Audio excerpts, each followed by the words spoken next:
Hello my dear friends, so in the midst of talking about the Acolyte and the Sith, once again I'm bringing to the table another video about one of my favourite Sith, Darth Plagueis the Wise. Now, I've spoken a lot about references in the James Luceno book to The Phantom Menace, and we've also spoken about some of the lore that might be important if Leslie Headland brings it into the show, but if not, oh well, whatever, this is interesting nonetheless. So, I want you to cast your mind back to Attack of the Clones. Obi-Wan visits Kamino and finds out about the Grand Army of the Republic. Sifo-Dyas's plan has been intercepted by Count Dooku and Palpatine. And when Master Kenobi is introduced to Lama Su, the Kaminoan Prime Minister says this: "A clone army." And I must say, one of the finest we've ever created. And for years this has spurred fans to question, what other clone armies did they make? They were the geneticists, the clone experts of the galaxy. They had a reputation, and they were well known for it. But did you know, James Luceno's Darth Plagueis addresses this, because Plagueis, under the guise of Higo Damask, visited Kamino and spoke to them. 20 years before the Phantom Menace, Plagueis was involved in discussions with the Kaminoans about the possibility of creating a clone army to one day destroy the Jedi.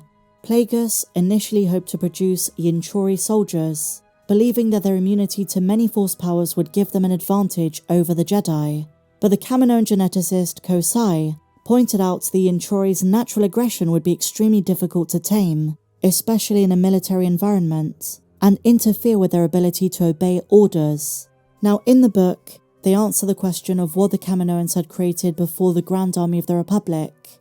They created clones for non-military purposes, labourers, game animals, and that's why they were so proud of the Jango clones. They had never made anything like it, calling it very challenging to make clones that were simultaneously violent but obedient. So Lama Su is referring to a clone army in a general sense, and not one which is militarized. When Darth Plagueis suggested the Yinchori, this was the Kaminoan response: "Have you considered using a more acquiescent species? One of the placid ones like Ithorians for example, or Kamasi?" Higo Damask shook his head. "Neither species will suit my purposes. What about humans?" "Our experience with humans is limited," the Kaminoan scientist responds. "Though of course, we have grown many replacement organs, although human emotionalism is somewhat problematic, but not unsolvable. What is your purpose for creating clones?" Plagueis solemnly says, "I would expect them to serve as soldiers." "Ah, then obedience, not mere compliance, must be a prime consideration. And yet, the need for some measure of free will. It's a very interesting part of the book, which doesn't get enough attention."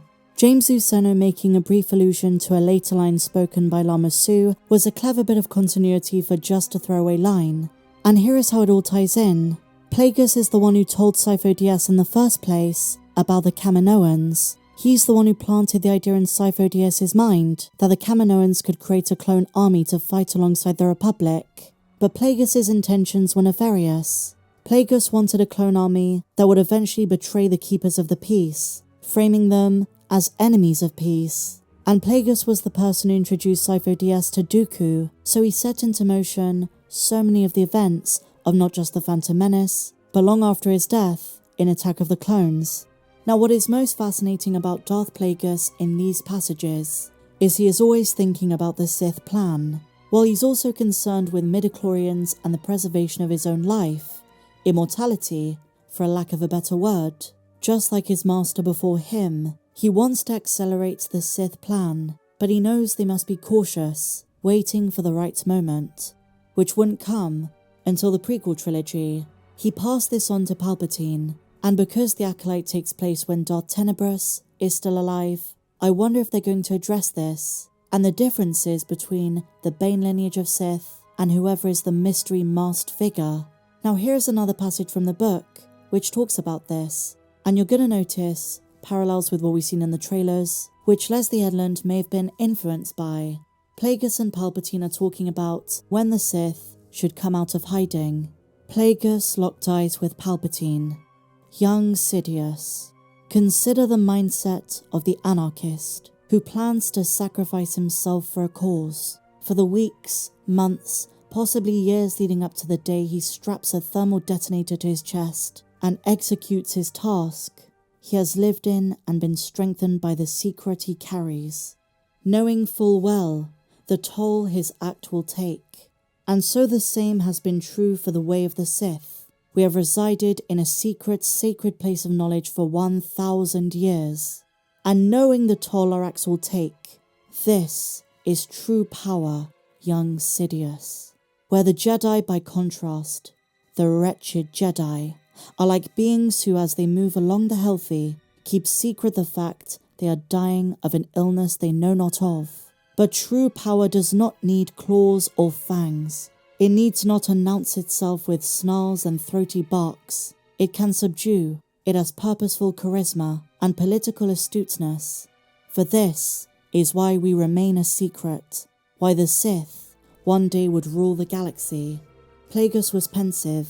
Do you recall what Darth Bane said? Lord Sidious thought for a moment and paraphrased, "Our mission is not to bring death on those unfit to live. All we do must serve our true purpose, the preservation of our order, and to accomplish that we will need to interact with individuals of many species across various worlds."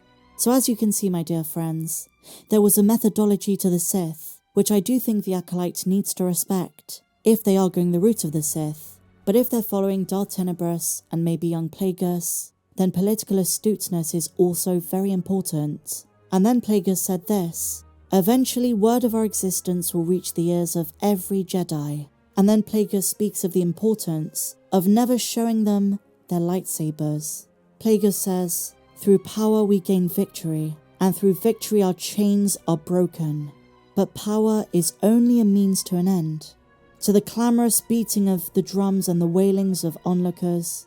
And herein lies a very important saying, execute one, terrify 1,000. And we know at the start of the Acolyte, May the assassin, working for the mysterious Acolyte, apprentice, we don't know who this is, kills Master Indara to display the dominance of the Sith without revealing themselves. I know Darth Plagueis is not canon, but in canon the Sith don't reveal themselves until episode 1.